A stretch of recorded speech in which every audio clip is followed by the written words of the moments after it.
आत्म विश्व विज्ञान यूट्यूब चैनल पर आप सभी भाई बहनों का हार्दिक स्वागत समादर करते हैं। मित्रों, सभी ईश्वर की ही भक्ति कर रहे हैं। अज्ञानी भी ईश्वर ईश्वर ही करता है, ज्ञानी भी करता है, विज्ञानी भी करता है। सब एक ईश्वर को ही पुकारते हैं और कहते हैं कि हम ईश्वर की भक्ति कर रहे हैं। कोई प्रतिमा पूजन करता है, कोई यज्ञ करता है, कोई दान करता है, कोई जप करता है, कोई तप करता है। अनेक प्रकार के कर्म मनुष्य करता है और कहता है कि वो भक्त ही है। लेकिन अज्ञानी और ज्ञानी, इनमें कितना अंतर होता है? तो ज्ञानी जो है वो मेरा ही स्वरूप है, यानी विश्वरूप ही हो गया है, ऐसा भगवान श्री कृष्ण जी गीता में स्पष्ट रूप से कहते हैं। तो आइए हम भी जानें कि ज्ञानी और अज्ञानी, इनमें क्या अंतर होता है। परमात्मा को जानने वाले ज्ञानी भक्त और व्यष्टि कामनाओं में फंसे अज्ञानी भक्तों में क्या अंतर होता है, इसका हम इस अंक में तुलनात्मक अध्ययन करेंगे। आइए। जीव परमात्मा का अंश ज्ञाता भाव है। अज्ञानवश स्वयं को कर्ता भोक्ता मानकर सुखी दुखी होता है और दुख निवारण के लिए वह अनेक व्यष्टि सुख की इच्छा पूर्ति के लिए अनेक देवी देवताओं का पूजन करता है और उनके नियम पालन करता है, जैसे नमक नहीं खाना, बासी खाना, इस प्रकार से। उनकी श्रद्धा उन प्रतिमा के भावों में दृढ़ हो जाती है। इस प्रकार फलाशा से यजन करते हुए उनकी धारणा यह रहती है कि तुरंत ही उस कर्म का फल प्राप्त हो जावे। उन्हें यह पता नहीं होता कि जैसा संचित है वैसा भोग रहता है। अतः पाप पुण्य रूपी कर्मफल, उनकी कर्मफल की गति जो कि देवों के भावनाजन्य यजन का ही परिणाम है, इस कर्मफल बंधन से उन जीवों का कभी भी छुटकारा नहीं होता और बल्कि आगामी जन्म के लिए भी वे बंध भव चक्र में जा पड़ते हैं। परमात्मा को चाहने वाले ज्ञानी इस कामना रूपी गड्ढे में नहीं गिरते। कामना, व्यष्टि कामना जनित कर्म, सकाम देवी देवताओं की पूजा आदि त्याग कर वे तत्वतः विचार कर विश्वरूप परमात्मा को यथार्थ प्रत्यक्ष जानकर अनन्य भक्ति रूप फल प्राप्त करते हैं। व्यष्टि चाहना वाली छोटी तुच्छ बुद्धि वाले मनुष्यों के लिए हुए कर्मों का फल आदि अंत वाला नाशवान प्रवाही रहता है। जैसे धन, संतान, शरीर आदि से किए गए कर्मों से आज इनका सुख मिला, कल समाप्त हो गया, इस प्रकार उसको सुख मिलता रहता है और उसका समापन होते रहता है। जैसे धन, संतान, शरीर आदि से किए गए कर्मों से आज इनका सुख मिला, कल समाप्त हो गया। चाहे वह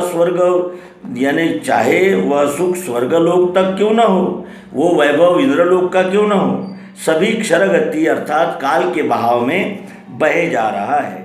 जीव परमात्मा को जानकर दुख का स्थायी निवारण नहीं चाहता, अतः अज्ञानी जीव को मिलने वाला फल स्थायी नहीं होता, किंतु ज्ञानी भक्त स्थायी आनंद की अनुभूति करता है।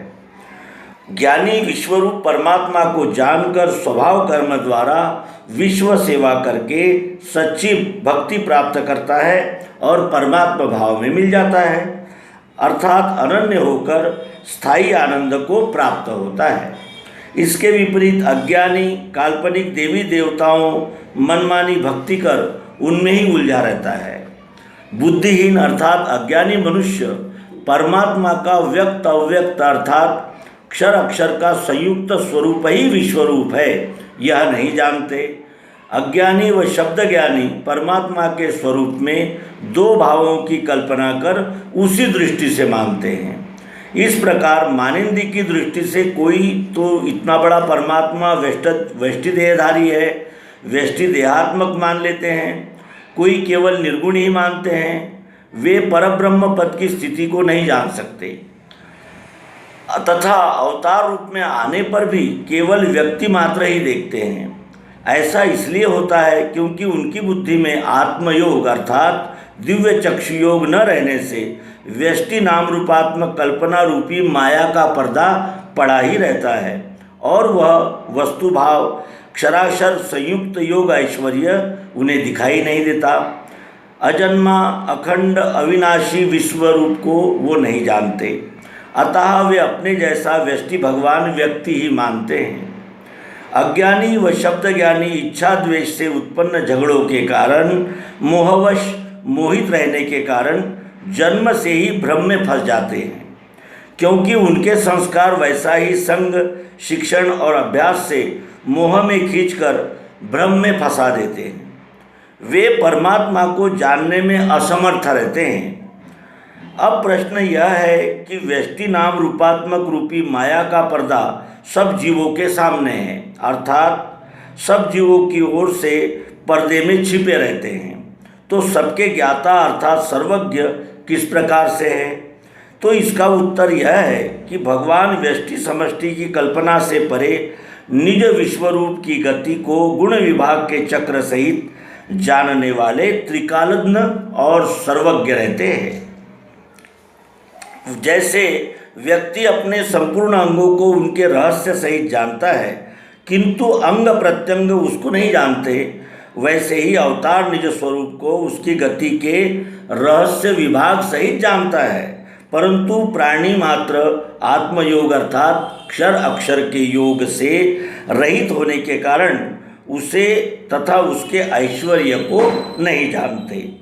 इसीलिए व्यष्टि दृष्टि से व्यष्टि कल्पना में भगवान की सर्वज्ञता को मानते हैं कि भगवान किस प्राणी ने क्या खाया पहना, कब क्या कार्य किया, सब जानते हैं।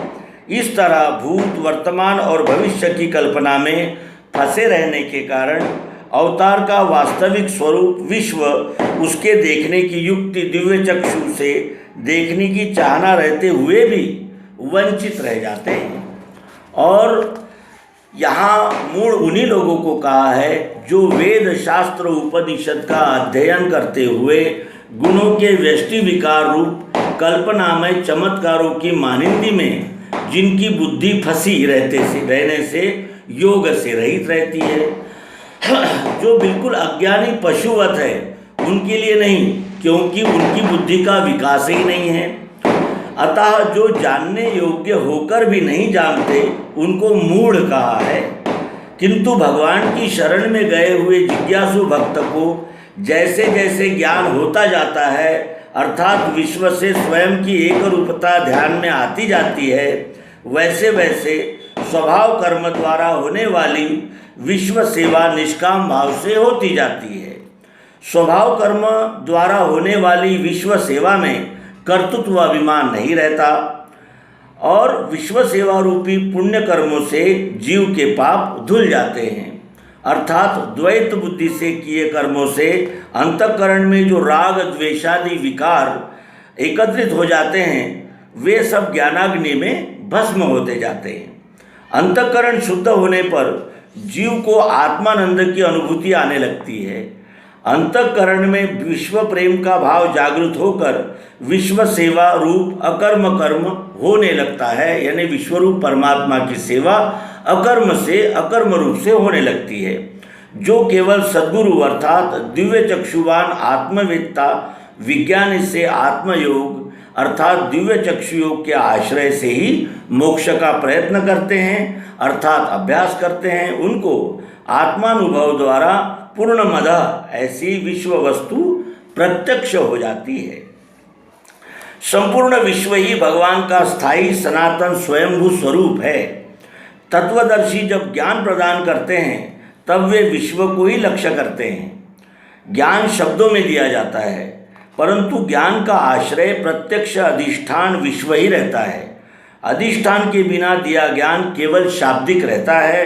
अधिष्ठान प्रत्यक्ष न होने पर जिज्ञासु का स्थायी समाधान नहीं होता।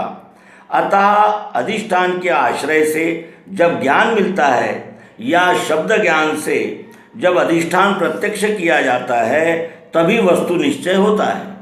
ये हम सर्वांग योग प्रयोग के अनुषंग से जान सकते हैं।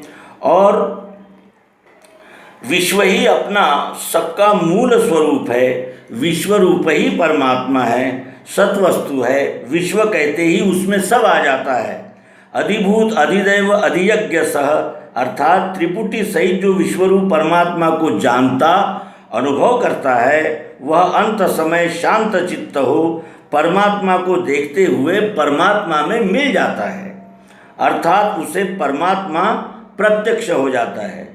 सत्वस्तु बोध करने के हेतु त्रिपुटी की कल्पना है। सत्वस्तु परमात्मा के व्यक्त स्वरूप को क्षर साकार अधिभूत आदि नाम दिया गया है।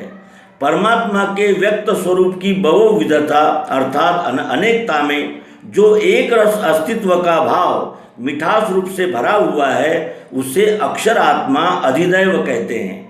क्षर अक्षर अथवा अधिभूत अधिदैव का संयुक्त स्वरूप जो प्रत्यक्ष विश्व है उसका बोध कराने वाला नाम भाव परमात्मा परमेश्वर पुरुषोत्तम इसे अधियज्ञ कहते हैं। सार बात यह है कि अपने सहित संपूर्ण विश्व ही परमात्मा है। इस निश्चय से स्वभाव कर्म द्वारा विश्व सेवा करते हुए स्थायी आनंद को प्राप्त किया जा सकता है जो कि ज्ञानी का प्रत्यक्ष कर्म होता है। तो इस तरह हमने अज्ञानी और ज्ञानी इन दोनों की धारणाएं, कल्पनाएं, आचरण, वर्तन और इनको होने वाले लाभ और जिसे कहते हैं अहित हित का यहाँ यथामति विचार किया है और इसी के साथ ये अंक विराम देंगे। आपसे अनुरोध है कि आप कमेंट बॉक्स में अपनी प्रतिक्रियाएं अवश्य दें।